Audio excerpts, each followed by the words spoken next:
And I had children at home. I didn't want to be stuck behind a desk all day. So I decided I was going to really jump into real estate with both feet. So I was doing it all part-time first, between 91 and 95. By 95, I made a decision. So this is here what I want to tell you.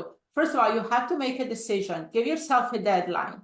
To me, it was 6 months. I wanted to get the business strong where I was making at least $10,000 a month from my ATM machine, as I call it, within 6 months. So I could quit my job because I had to pay for my own health insurance, I had to pay for my taxes, and I had 3 children to support because I was also walking away from a marriage at that point from Liz's dad.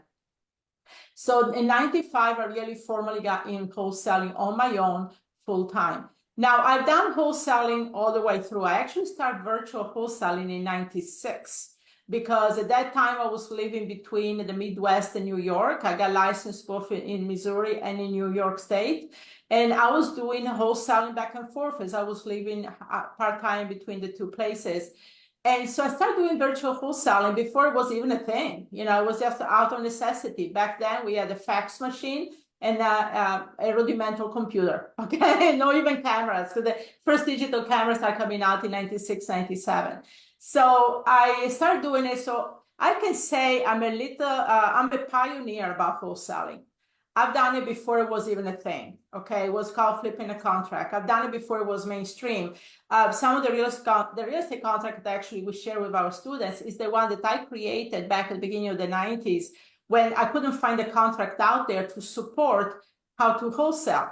And I have updated and tweaked the contract over the times because obviously to update with the industry, but that's the same platform contract that all my students use all over the country. So people ask me, is your contract valid anywhere? Yes, it's valid in all 50 states, including Hawaii. And so that's what it did. And what really changed my game overnight to another level was in 2001, I went into what they call syndication, which is raising private money.